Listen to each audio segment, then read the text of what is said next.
Zara Ease sat at the edge of her neatly made bed in the early morning light filtering through lace curtains. Her dark skin glowed in the soft dawn, and her natural curls framed her face like a halo. Today was not her day. Today was Mimi's day, the day the world would celebrate the perfect sister, the golden child everyone insisted on praising. In the kitchen downstairs, the smell of fresh akara and pap mingled with the low hum of her father's radio playing high-life classics. Zara's mother, Mrs. Ease, arranged the breakfast platter with surgical precision. Zara descended the stairs, tray in hand, and placed it before her father, who was already scrolling through his phone, liking every post tagged with #MimiRocks. "Here you go, Papa," Zara said softly. Her father looked up, his eyes flicking at her before returning to his screen. Thank you, Zara. "You're such a help." A polite smile rose on Zara's lips, but her heart sank. No one asked, "Are you okay?" Or "Did you sleep well?" All anyone ever asked her was to serve breakfast, rent money, bus fare, Deo's tuition. "Morning, Mama," Zara greeted, as her mother nodded absent-mindedly. "Your sister's invitation says she wants you behind the camera at her graduation ceremony today," her mother said, placing a steaming bowl of pap before her. "You know how proud she is. She wants your support." Zara forced herself not to wince. She'd been supporting Mimi since she enrolled at Obafemi Awolowo University, funding tuition, books, even rent. Now Mimi was graduating top of her class in mass communication, everyone's darling. "Of course," Zara replied, swallowing the bitter taste of resentment. "I'll be there." An hour later, the family car pulled up at the campus auditorium. Bunting in school colors draped every lamppost, and multimedia students jubbed cameras while Mimi, resplendent in her mortarboard, stood on the podium, leaning in for selfies with professors. The crowd cheered every time her name was called. In the gallery, Zara snapped pictures, her finger hovering over the shutter button in perfect timing. But as Mimi's face lit with pride for the 10th time, Zara felt a pang. Proud as she was of her sister, she felt unseen, her sacrifices hidden behind the lenses she held. After the ceremony, friends and relatives flocked to Mimi. They fawned over her interviews with local radio, her calls on campus network shows, her chiseled features highlighted by sunlight. Zara stood to the side as Andy Funk clasped Mimi's cheeks and exclaimed, "You're amazing, honey. And look at your little sister, always in the background." Such a shame she never stepped into the spotlight. A knot tightened in Zara's chest. She packed up her camera silently, walked past the crowd, and slipped away, heart swelling with both love and envy. 2 weeks later, Zara sat at her desk in the modest one-bedroom flat she shared with 2 other students turned lodgers. A Nugu's evening breeze wafted through the open window, carrying the distant honk of motorcycle taxis. Her laptop glowed with one open tab, Deo Okechukwu Medical School admissions. Deo, her fiancé, had been struggling to pay his final year tuition at the University of Nigeria, Nsukka. When his student loan fell through, he confided in Zara, voice thick with shame. He needed 2.5 million Nigerian nairas in 2 weeks or risk being expelled. Zara closed her eyes, felt the weight of her modest savings, the same savings she had earmarked for her own small tailoring apprenticeship. But Deo had always been there for her, encouraging her midnight sketches of Ankara designs, kissing her forehead when she doubted herself. At dawn, she walked into the bank in Owerri, her hand trembling as she typed the transfer code. The receipt printed with a soft beep. Nigeria Naira 2, 500,000 to University of Nigeria. Account 0098-765-4321. That night, she waited by the phone. midnight, no call. 1:15, no text. She fell asleep on her desk, her cheek against her sketchbook. The next morning, Deo called. Zara. Zara, She heard a burst of cheers in the background. Late night, babe. I just paid my exam fees. Tuition's covered. I can't thank you enough, his voice trembled. You're my rock. He fantasized. One day I'll take you on a trip to Dubai. You deserve the world. He asked to see her. When she arrived at his apartment gate, she was met by a tight-lipped Mimi holding a bouquet of lilies. Zara's smile faltered. "Mimi? What's going on?" "Surprise," Mimi replied. "Deo and I is so happy for your help." Zara's heart thumped. "You too." Deo stepped from behind, his face flushed with emotion. "Zara, thank you for saving my future." He took her hand, kissed it. Then, without warning, he pulled his phone from his pocket. "Mimi and I," he hesitated, eyes darting between them. "For God's sake, Deo, say it." Mimi prompted. We're engaged." Time stopped. The lilies slipped from Zara's grasp. "Engaged," she echoed, feeling her own blood drain. "Oh, Zara, you, of all people, should understand." "I've realized." How could she understand? She had given him everything, and he returned nothing but betrayal. The following evening, Zara invited Deo to what she hoped would still be a celebration, a small gathering with close friends at the rooftop cafe where they first met. Twinkling fairy lights cast a warm glow over potted palms, and the Lagos skyline shimmered off the distant lagoon. "Happy birthday, Zara," Deo said, handing her a bouquet of purple orchids. "I wanted it to be special." She accepted the flowers, throat tight. "You didn't have to, Deo." He smiled, eyes twinkling. "I know, but I wanted to." Friends mingled, music pulsed softly, and Zara tried to slip into normality. But when Deo stood and cleared his throat, the chatter hushed. "To Zara," he began, lifting a glass of bubbly, "for being the best sister, friend, and future partner a man could ask for." He knelt. Zoe's heart stumbled, then soared. "Marry me, Zara Ease." She gasped, tears prickling. "Yes." Applause broke out. Deo slipped a ring onto her finger, slender hand adorned in gold. He kissed her, and she closed her eyes, only to hear a gasp. Opening her eyes, she saw Mimi standing at the top of the stairs, face pale. Before Zara could stand, Mimi descended, dark eyes blazing. "Isn't this a lovely surprise, sis?" The crowd fell silent. Deo's grin faltered. "Mimi?" Zara said, voice small. Mimi swept down to them and whispered, "I'm sorry." She turned to Deo. "Deo, I love you. I can't live without you." Gasps erupted. Deo's face drained of color. Zara felt burning heat in her chest. "Mimi, what are you talking about?" he stammered. Mimi ignored him. "We're engaged. I can't wait to start our life together." He stumbled back. "What?" "Mimi, no, this isn't real." Tears blurred Zara's vision as the cafe lights flickered around her. She felt her knees buckle. Friends rushed to her side. Deo grabbed her hand. "I'm so sorry, Zara. I never meant." She shook her head, yanking her hand free. "Don't. Just don't." Without looking back, she fled into the night, stiletto heels clicking on pavement as she left her life behind. __. 2 days later, Zara stood in her family home's front hall, clutching her suitcase. Her parents hovered, arms crossed, faces tight. "Zara," Mrs. Ease began, voice trembling. "It's just a mistake." Deo didn't know what he was doing. Her father folded his arms. "Your sister's heart got the better of her. It happens."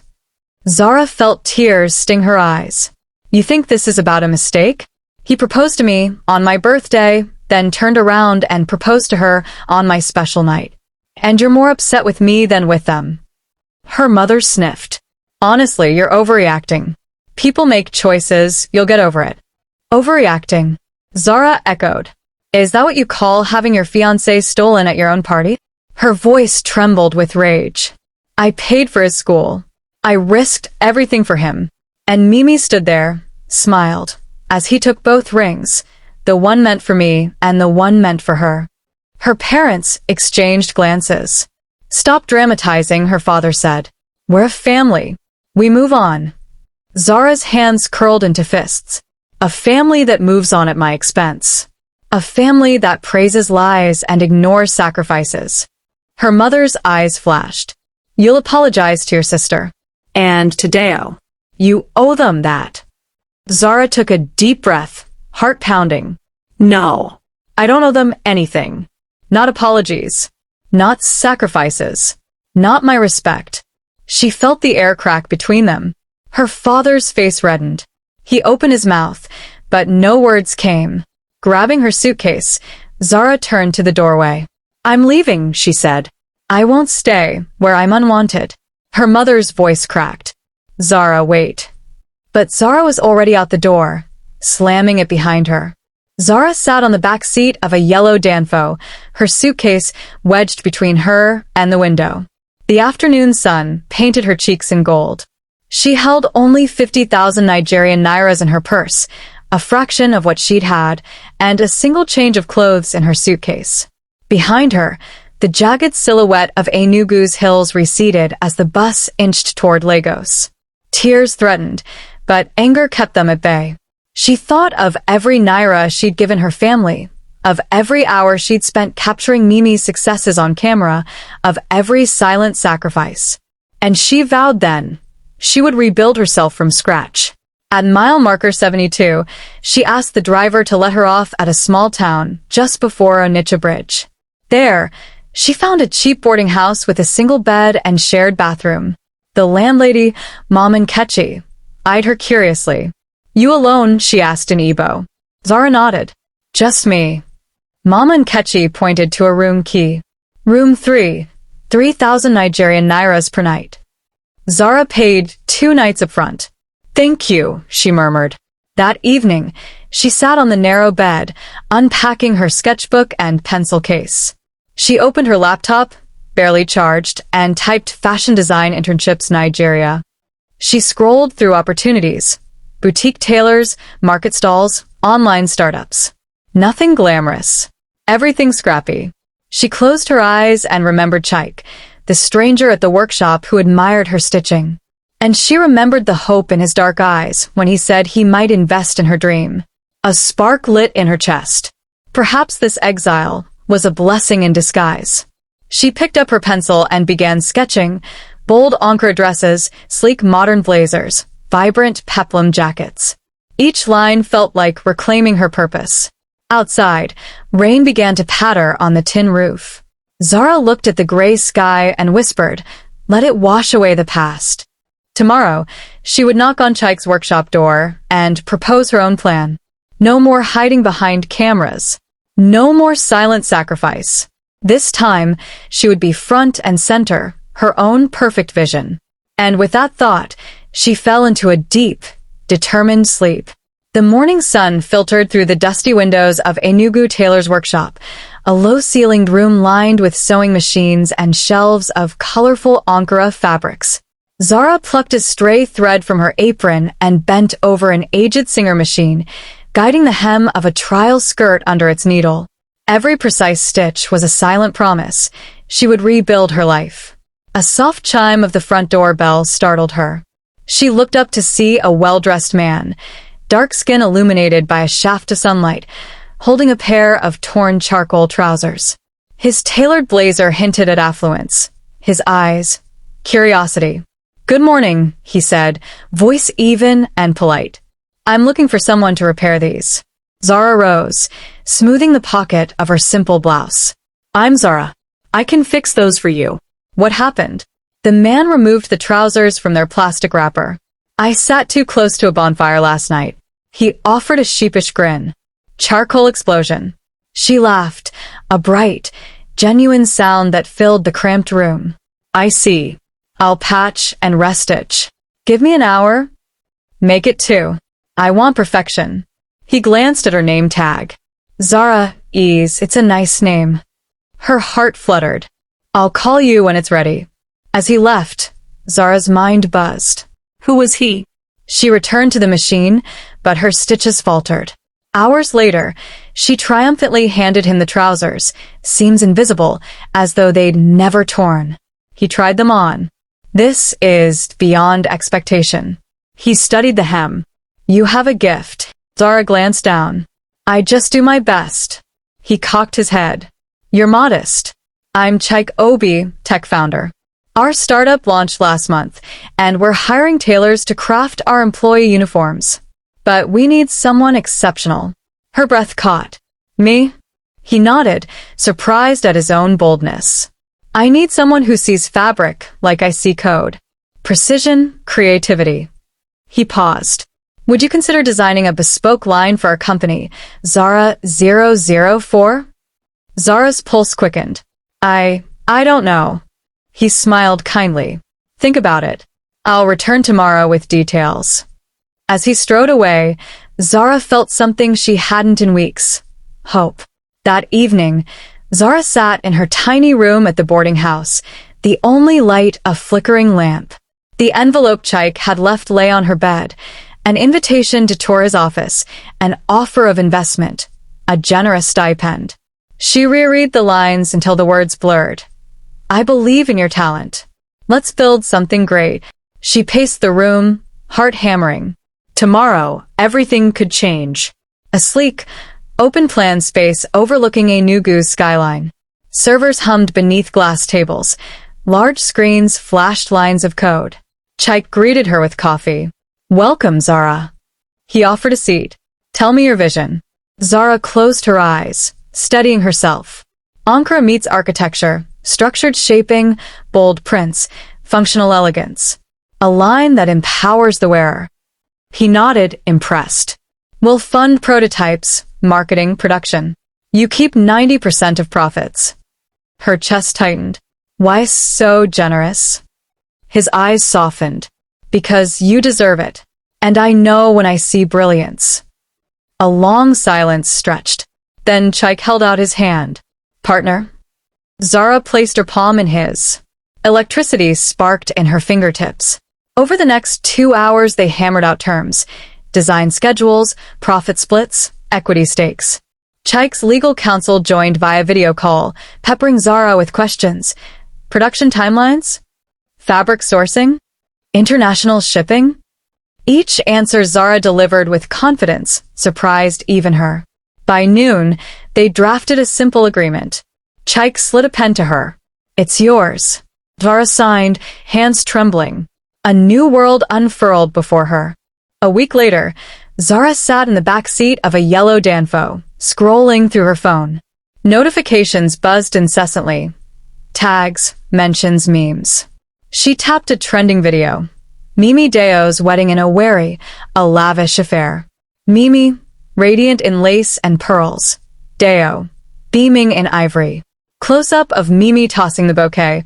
Crowds cheering, slow-motion cake cutting. The camera lingered on Zara's empty chair, where she should have been. Zara's chest tightened. She slipped her phone into her bag and closed her eyes. But the digital world wouldn't let her forget. Memes labeled her the forgotten sister. Laughing emojis plastered over her profile picture. Comments. Who even is Zara? Mimi did right. Someone should tell her to mind her business. Mimi stood in Deo's grand drawing room, announcing their nuptials. Zara had forced a smile, hands shaking. Her parents applauded, ecstatic. Zara retreated to the bathroom, tears brimming. She remembered the cold tile beneath her feet, the hum of silence, the echo of laughter that wasn't hers. Back in the Danfo, the rain began to patter on the tin roof. Zara stared out the window, raindrops blurring Lagos's bustling streets. She clenched her fist. I will write my own story. By nightfall, she drafted an email to Chaik. I want to debut #Zarlux at the Lagos Fashion Design Week. She hit send, heart racing. The viral world could mock her. She was about to show them why she deserved the spotlight. 2 weeks later, Zara and Chaik stood backstage at Lagos Fashion Design Week, in a cavernous hall pulsing with music and camera flashes. Models lined up in crisp white, poised like statues. Zara's hands trembled as she adjusted a royal blue peplum blazer on the lead model, dark skin glowing under the spotlights. Ready? Chaik whispered. She nodded. The curtain lifted. Zara's designs strobed across the runway. Ankara panels sculpted into avant-garde silhouettes, tailored jumpsuits with intricate embroidery, flowing gowns accented with metallic threads. The crowd erupted. Cameras clicked. Instagram stories lit up. A stately woman approached, poised, silver-streaked hair, a charisma that filled the room. Her Excellency, Mrs. Folake Adebayo, First Lady of Lagos State. Ms. Ease, she asked, voice silky. Your collection is breathtaking. Zara curtsied. Thank you, ma'am. I'm honored. Mrs. Adebayo examined a blazer lapel. The craftsmanship, it speaks to the soul of modern Africa. Our state gala is next month. Would you design the entire wardrobe for my delegation? Zara's breath caught. I'd be humbled, Your Excellency. Mrs. Adebayo smiled. Excellent. My office will contact you. She paused. And Ms. Ease, wear that last gown of yours to the gala. I insist. Zara's pulse thundered. A feature in next month's esteemed Lagos magazine flashed through her mind. Published photos of her designs on the First Lady's Instagram page. This was the breakthrough she'd dreamed of. As Mrs. Adebayo swept away, Chaik slapped Zara's back. You did that. Zara exhaled. We did that. A month later, Zara stood at the entrance of the Lagos International Expo Center, preparing to unveil her spring collection. The hall buzzed. Buyers, press, influencers. A giant LED screen read Zara Luxe Presence, Rebirth in bold letters. She smoothed her skirt, heart racing. Then she heard a gasp. Turning, she saw Mimi and Deo weaving through the crowd, eyes wide. Mimi's wedding gown hung behind her in a promotional display, ironic and cruel. Deo's face twisted between shock and regret. Zara's blood roared. She took a steadying breath and approached them gracefully, heels clicking on polished marble. Mimi, she said softly, voice carrying over the crowd. Mimi's lips parted. Zara? Deo opened his mouth, closed it. I didn't expect. Zara smiled, cool, confident. I know.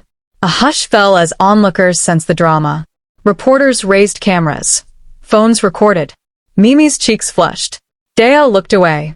Zara continued, Welcome to Zara Luxe. She gestured to the runway. I hope you'll stay and see what dedication looks like. Mimi swallowed. I'd love to. Deo remained silent. Zara turned and walked toward the backstage door. The audience parted, applauding as she passed, some cheering, others stunned. She felt power coursing through her veins. Behind her, Mimi whispered to Deo, What did we do? He shook his head, shame in his eyes. I'm sorry. Zara paused at the exit, opened her phone, and typed a caption under a live photo. When you write your own story, you hold the pen. Hashtag rebirth, hashtag Zaralux. She pressed post and stepped into the wings, knowing that this was only the beginning of her triumph. Deo's text arrived just as Zara and Chaik were locking up the workshop late one evening.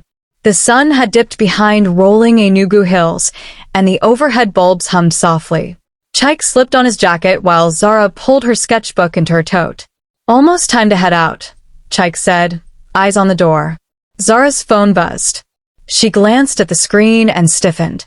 Deo, you've changed, you look incredible. Smiling face with hard eyes. Her heart thumped.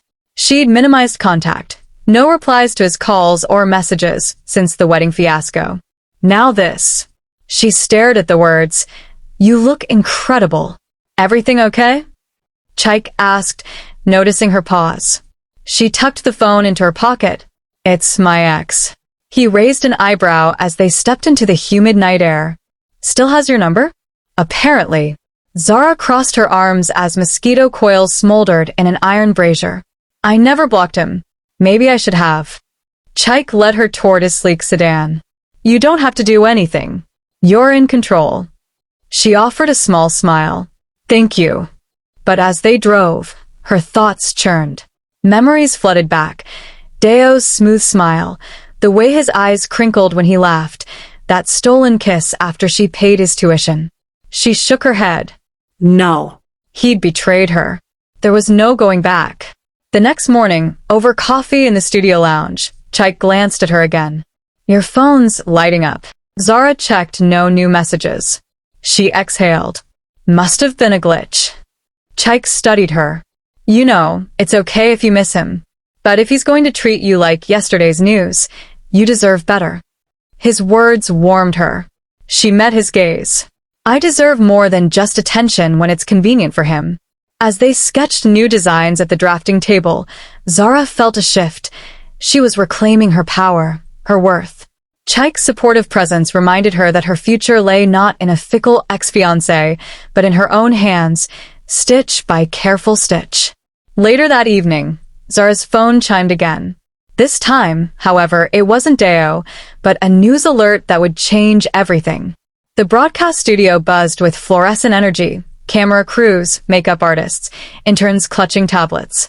Zara stood backstage beside Chaik, heart pounding in her chest. They were about to appear on Morning Spotlight, a national talk show known for skyrocketing entrepreneurs to stardom. Chaik squeezed her hand. You ready? She straightened the lapel of her blazer, one of her own designs, of course, and took a steadying breath. Let's do this. They walked onto the set, greeted by warm applause and bright lights. Host Amara Okoye, known for her incisive questions and radiant smile, rose to welcome them. Zara is Chaik Obi, welcome to Morning Spotlight. Zara, your brand Zara Luxe has taken Nigeria by storm in under 6 months. How did you two make this dream a reality? Zara settled into the chair, pulse still racing. Good morning, Amara. It started with one torn pair of trousers, Chaik's, actually, and a shared belief that African craftsmanship deserves a global stage. Chaik chuckled. And a lot of coffee-fueled nights. Amara turned to Chaik. Your partnership is unique. Tech genius meets fashion visionary. What drew you to Zara? Chaik leaned forward. Her work ethic, her eye for detail, and her refusal to let rejection define her. He glanced at Zara. I knew she was extraordinary. Zara blushed. He's making me sound like a superhero. Amara smiled. You both are. Now, Zara, word on social media is that your sister Mimi, yes, the one who once betrayed you, has been trending for all the wrong reasons. Care to comment? A hush fell. Zara's throat tightened, but she squared her shoulders. Mimi's journey is hers to tell. I don't dwell on past betrayal. I focus on present opportunity. Amara nodded appreciatively. Powerful stance. And viewers, we're running a poll. Is Zara's rise inspiring, or is she too harsh on family? Cast your votes now. As the segment ended, the studio buzzed. Zara and Chaik were escorted off stage, trophies of light and sound following their exit.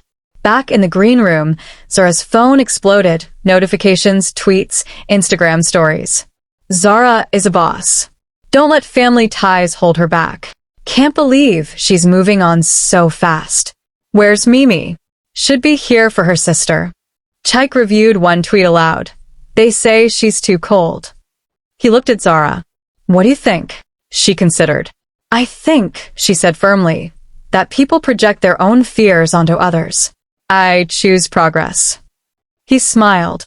And I choose you, CEO, designer, and now national icon. That night, as Zara scrolled trending hashtags, she spotted a direct message notification. It was Mimi asking for a private meeting. The next morning, headlines screamed from every newsstand. Mimi eases marriage in turmoil. Deo's startup collapses. Scandal at Owerri. Mimi accused of infidelity. Zara stared at the newspaper over her breakfast. A modest spread of akara and zobo. She felt a twinge of unease, but she reminded herself, this was not her story. In Deo's penthouse apartment, once a symbol of their lavish wedding, the atmosphere was brittle with tension. Mimi sat on a velvet chaise, wedding gown hanging discarded nearby. Deo paced, phone pressed to his ear. I don't care about your investors right now, he snapped into the line. He slammed the phone down. They're pulling out, Mimi. Sales tanked. And now the tabloids say you were seen with another man. Mimi's eyes glistened. It's not true. A knock at the door startled them. A tabloid photographer shoved in, camera flashing. Mimi ease, any comment on the cheating rumors? Mimi scrambled to her feet. Get out. You have no right. Deo grabbed her arm, eyes red. Stop this. He shoved the photographer. Out. But the damage was done. A camera lens protruded, capturing every tremor of betrayal. At Zara Lux's flagship showroom, business hummed as usual. Models tried on the governor's wife's new gala wardrobe. Staff buzzed like bees. Zara oversaw alterations, phone lighting up with news alerts. Chaik approached, concern in his gaze. Your sister? Zara closed her eyes. It must be hard, she said softly. But I won't let it derail me. Chaik placed a hand on her shoulder. Family drama aside, our next collection launch is 2 weeks away. We have real work to do.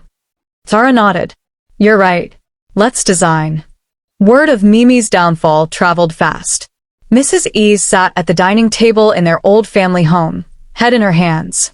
Her husband paced, phone pressed to his ear. They're asking why we never supported Mimi's business sense, Mrs. E's wailed. They blame us for her mistakes. Mr. E's clicked his tongue. I told them Zara was always too serious. But this is beyond my control. He sank into a chair. I wish Zara would come home and fix this. Mrs. E's tears stung her cheeks. We can't ask her after what she's been through. Silence. Then Mr. E's looked up, voice thick. Maybe it's time we swallow our pride. That evening, a car pulled up under Zara Lux's neon sign. The driver's door opened, revealing her parents, hopeful eyes on the woman they once sidelined. Zara's new estate in Banana Island was a marvel. White walls accented with teak wood, floor-to-ceiling windows overlooking the lagoon, and a sculptural garden bathed in moonlight. Security guards in crisp uniforms greeted visitors at a black wrought-iron gate. One rainy afternoon, as Zara finalized designs in her sunlit studio, a discreet knock sounded at the massive gate. The intercom crackled. Madam E's? It's your parents. Zara paused, fingers hovering over her keyboard. She pressed the call button. One moment. She descended the sweeping staircase, rain droplets dancing on marble. Outside, under a battered umbrella, stood Mr. and Mrs. E's, eyes cautious, arms folded over umbrellas. Zara exhaled and opened the gate. The guards stepped aside. Her parents entered slowly, as if stepping onto foreign ground. Zara, Mrs. E's began, voice unsteady. We. Zara raised a hand. No apologies at the door. She led them into a minimalist foyer. You look wet. Come inside. They entered, hesitance melting into awe. The house was immaculate.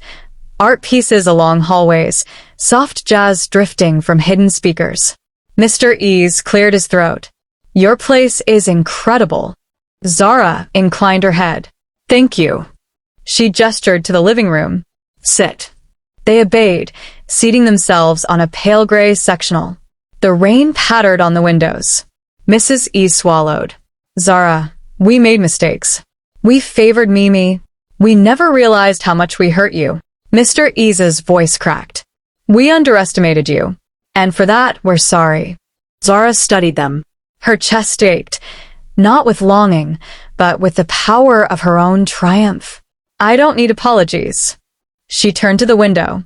I needed you to see me as more than a backup plan. Her mother's tears fell. We do now.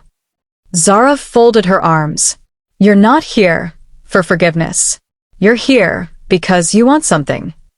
Mr. E's eyes flicked away. A small loan to fix the shop. Zara exhaled slowly. The shop in Enugu, the one she'd fled, had been their source of income. Now it was failing without her. Her parents needed her help again. She rose and paced. You taught me family was conditional. Now you're seeking me out because you need me. Her father bowed his head. We know we're late. But please, he met her gaze. Please help us. Zara stood before her parents, umbrella dripping on the marble floor. The answer she would give next would change the course of their relationship forever. Rain still pattered against the windows as Zara paused in the foyer. Her designer heels clicked softly on the marble as she returned to her parents. Mrs. E's rose uncertainly. Zara, her voice cracked. I missed you. Zara folded her arms. You missed me when you needed me. Her mother's gaze dropped. I know. And I'm sorry. They stood in silence. The tension stretched like a tightrope. Finally, Zara spoke. You can't choose me only when it benefits you. That's not love, it's convenience. Her eyes softened as she regarded her mother's tear-streaked face. I'll help you, but on my terms. Mrs. Ease blinked through tears. Anything, darling. Zara nodded once. You'll repay every kobo. You'll work alongside me in the Enugu workshop, learn the business from the ground up, and you'll treat me as an equal. Her father exhaled in relief. We accept. Zara extended her hand. Mrs. Ease grasped it, trembling. Thank you. As they embraced, Zara's phone chimed. A photo from Chaik, his face lit by studio lights, captioned, "Ready for our next chapter?" Zara smiled, heart light. She turned back to her parents. Let's start today. As Zara led her parents upstairs, a soft knock echoed at the door, another visitor waiting to test the bounds of her newfound strength and compassion. Zara stood on the polished terrazzo floor of Zara Luxe House, her flagship boutique now doubling as a community hub. Sunlight streamed through the glass facade as young women in bright Ankara skirts filtered in, guided by posters announcing, "Betrayed? Reinvent yourself with Zara Luxe Scholarships." 15 students, each clutching portfolios, waited nervously. Zara adjusted her signature blazer and tapped the microphone. Chaik stood beside her, cameras rolling for a special feature. "Welcome, ladies," Zara began, voice clear and confident. 10% of every Zara Luxe sale now funds scholarships for talented young women who've been overlooked or hurt by those who should have supported them. Applause rippled through the room. One student, Ifioma, raised her hand. "Miss Ease, why us? Why this cause?" Zara met her gaze. "Because I know what it feels like to be dismissed by family and friends. To be told your worth is conditional. This scholarship isn't charity. It's recognition of your potential." Across the room, Chaik filmed as Zara guided the group through a mini workshop. Basic draping, color theory, quick sketch exercises. Laughter and excited chatter replaced the hushed tension from weeks prior. For the first time, Zara felt her pain transformed into purpose. Later, in her private office, Zara and Chaik reviewed footage. Charts showed a spike in engagement. #ZaraLuxe Scholarship trending, news outlets calling it a movement. Chaik leaned forward. "You've created more than a brand. You've sparked a sisterhood." Zara touched the screen. "I want them to know they're not alone." He met her eyes. "And they'll follow your lead." Meanwhile, in their old family home, Mrs. E scrolled through a viral clip, Zara teaching draping techniques with her own signature. Tears blurred her vision. "She's remarkable," Mrs. Ease whispered. "We almost lost her for good." That evening, Zara's phone buzzed with a direct message from Mimi. "I see what you've started. Can I join the workshop? Only if you'll have me?" Zara stared at the message, heart racing. Forgiveness was one thing, but opening this new sisterhood to Mimi threatened the very safe space she'd created. A week later, torrential rains lashed Zara Luxe House, thunder rattling the windows. Zara peered out as a lone figure, soaked to the bone, stood beneath the marquee, clutching a battered umbrella. Her breath caught. Mimi's eyes, rimmed red, met Zara's through the glass. Zara rushed downstairs, unlocking the door. Mimi stepped inside, water dripping onto the marble. Zara handed her a plush robe. Mimi slipped into it, shivering. "Mimi?" Zara's voice was soft, uncertain. "You came." Mimi nodded, tears tracking down her cheeks. "I had nowhere else to go." She sniffed. I've lost everything. My husband left. My friends turned away. And I thought, maybe you could help me." They sat on a velvet settee. Zara studied her sister's trembling hands. Memories of betrayal flickered. Deo's proposal, the mocking memes, her parents scolding. But here was Mimi, lost and vulnerable. After a long silence, Zara spoke. "You're welcome here, but this isn't a charity. You must earn your place." Mimi nodded vigorously. "I will. I swear I will." Over the next days, Mimi scrubbed floors, organized fabric bolts, and stitched sample panels under Zara's watchful eye. At first, her stitches faltered, uneven hems, puckered seams. Zara corrected them gently. Slow down. Feel the fabric. One afternoon, as thunder rumbled, Mimi held up a perfectly draped dress. I did it. Zara's stern expression softened into a smile. You did. Chaik watched from the doorway, impressed. You're a fast learner. Mimi beamed. Thanks to her. That night, Zara received an anonymous text. Your sister's past isn't behind her. She's hiding something that could destroy everything you've built. Zara stared at the message, pulse quickening. Did she already forgive too much? The next morning, Zara felt a chill despite the tropical heat. She wandered the studio. Mannequins draped in bold prints, staff humming sewing machines. Mimi worked at a table, sketching mood boards. Zara approached. Mimi, I got a text last night.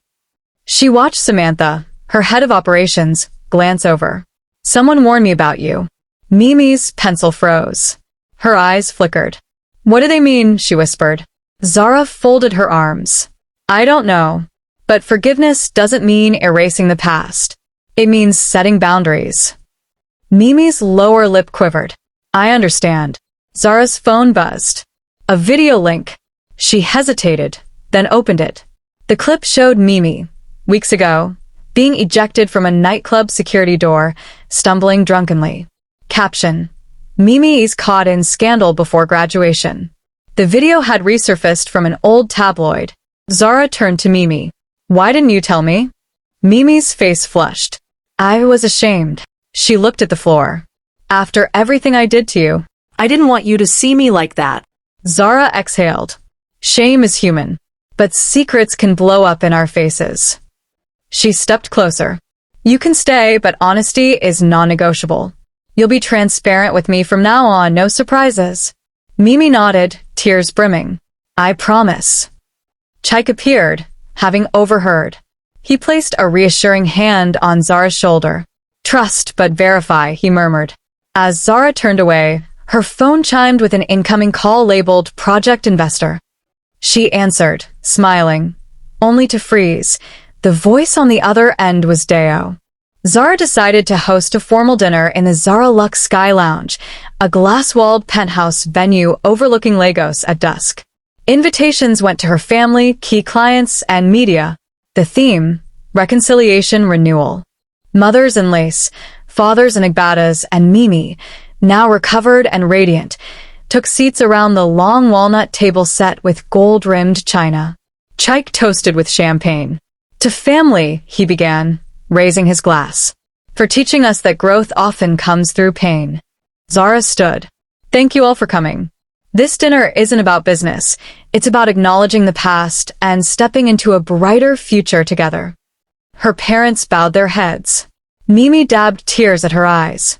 Deo sat at the far end, awkward in a crisp suit, eyes avoiding Zara's. Halfway through the meal, seared salmon, jollof rice, sautéed greens, Zara addressed Deo directly. Deo, she said, voice steady. Thank you for coming. But we both know why you're here. He swallowed. Zara, I wanted to apologize. Gasps fluttered. Mrs. Ease reached for Zara's hand. Go on, Deo. He rose, trembling. I was selfish, immature. I hurt you profoundly. I didn't deserve you. He closed his eyes. I'm sorry. Silence. Zara met his gaze calmly. Apology accepted. But the chapter it closes is not yours to reopen. He nodded, relief mixed with regret. Understood. Zara motioned to the staff. Live dancers emerged, performing a traditional Igbo welcome. The tension dissolved into celebration, rhythmic drums, laughter, heartfelt embraces. Her parents approached, offering quiet thanks. Mimi hugged her. I'm proud of you, Zara. Zara smiled, tears shining. Thank you for showing me what I already knew. As the celebration peaked, Zara's phone buzzed again. This time a news alert. International fashion house offers partnership to Zara Luxe. Opportunity and challenge collided at her doorstep. Dawn broke over Lagos as Zara stood on the Zara Luxe terrace, coffee in hand, gazing at the horizon. The city stirred, boats on the lagoon, traffic humming, vendors setting up stalls. Chaik approached, handing her the newspaper. Headline. Zara Lux, from family betrayal to global partnership. Below, a photo of Zara and Chaik shaking hands with Dame Charlotte Sinclair, CEO of a renowned Paris fashion house. The partnership promised a European launch next season. Zara exhaled, heart full. We did it. Chaik wrapped an arm around her. You did it. She thought back to the little girl who snapped pictures of her sister, the apprentice stitching torn trousers, the entrepreneur welcoming betrayal survivors into her fold. Every chapter had led here, proof that true power lay in purpose and peace. Her phone buzzed, a message from Mimi. Thank you for letting me in your gate, both literal and metaphorical. I'll spend my life proving I'm worthy. Zara smiled, tapping back. Love you, sister. Peace never felt so powerful. Sparkling heart. As the sun climbed higher, Zara's assistant approached with a courier envelope. Inside, an embossed invitation to Fashion Week Paris, where Zara Lux would debut its global collection. She looked at Chaik, eyes shining. Ready for the world? He grinned. Always. And together, they stepped toward tomorrow, where power, peace, and purpose would continue to shape Zara's extraordinary journey. The end.